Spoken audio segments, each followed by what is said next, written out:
Real estate is India's favorite investment. Buy a house, watch it grow, sell it when you need money. That's what we've been told since we were kids. But is it actually true? See, the real problem is that selling a flat in India is designed to cost you in ways you had not even imagined. In 2019, about 26% of homes sold across India's top cities were newly launched projects. But 5 years since then, 64% of the properties sold were newly launched projects. These were projects happening in the primary markets. People prefer buying and selling directly from the builders or the developers, which means if you own a property today and plan to sell it someday, you're already competing with a shrinking buyer pool. And that is just the tip of the iceberg. If you plan on selling a house in India, the odds are against you and the system is designed to cost you more than you would profit from it. And that's exactly what we're going to break down in this episode of FinShots TV.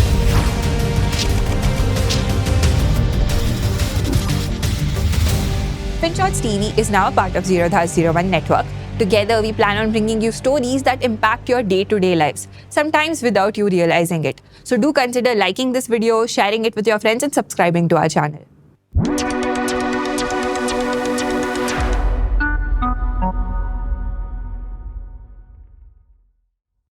Let's start with a simple premise. You want to buy a property. You have a budget of around 1.2 crores. You are looking for a 2 BHK in a decent locality. Your option A is a brand new flat in an upcoming project. The builder offers you construction-linked payment plans. Pay 10% now, 20% at various other milestones of the building getting erected. Then you can pay 70% of your amount when you get the possession. You get RERA protection, escrow monitoring ensures that your money goes towards actual construction. And the flat comes with modern amenities, a gym, a pool, maybe even a clubhouse. And then there's option B, a 15-year-old property in the same area though. The owner wants full payment upfront. There is no RERA protection exactly because the project is already completed. The flat has older fittings, maybe some repairs are needed. And before you can even buy it, there's a maze of paperwork you need to navigate. Same locality, same size of the house. Which one would you prefer? You know your answer, right? You'd actually prefer the new one. And this is the advantage every resale seller faces today. Like I've already said in the beginning, 64% of all property transactions in 2024 were in the primary market. That's because builders have figured out how to make flats more accessible to people. They spread payments over 2 to 3 years, they offer early bird discounts, they throw in a modular kitchen or air conditioners. They also promise easy financing to make their offer more sweeter. On the other hand, if you're selling a flat, you're asking a buyer to pay the entire amount or take a loan on the full amount on a property that's already showing its age. Buyers also know this, and that's why over the past few years, they're preferring new launches over resales. Hey guys, if you like our work at FinShots, do consider checking out Ditto. Ditto is our sister company and they are trying to make insurance simpler for people like you and me. If you're thinking of reviewing your insurance needs, why don't you book a free call with Ditto Insurance's IRDAI certified advisors? The link is in the description. You see, when you buy a flat, you're buying two things, the structure and the share of the land in it. The land appreciates over time, but the structure depreciates. In case of your apartment, the land value keeps appreciating while the flat may depreciate. The annual depreciation rate is set to 5% for residential buildings. A building's useful life is typically estimated to be around 50 to 60 years. So a 20-year-old flat has already lost 1/3 of its structural value. Buildings with poor maintenance may depreciate 40% more.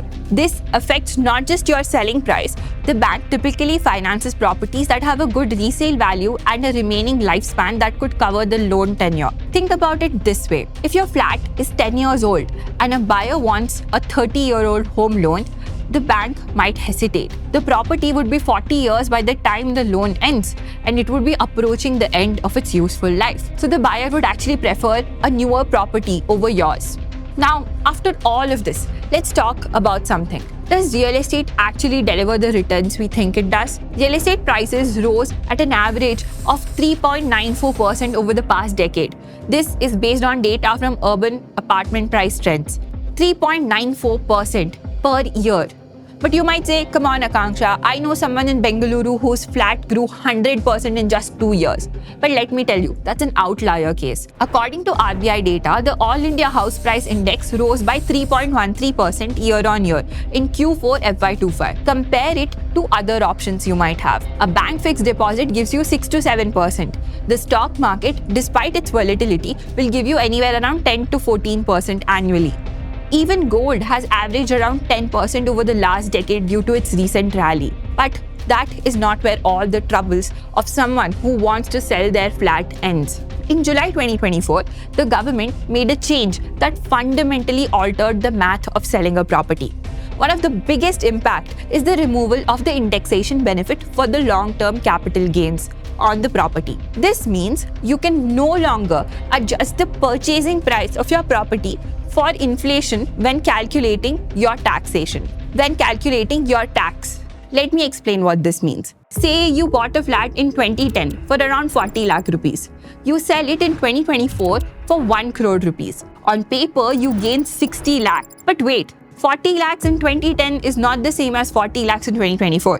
Inflation happened. This means the rupee has lost its value. So the government used to let you index your purchase price to adjust it upwards to account for inflation.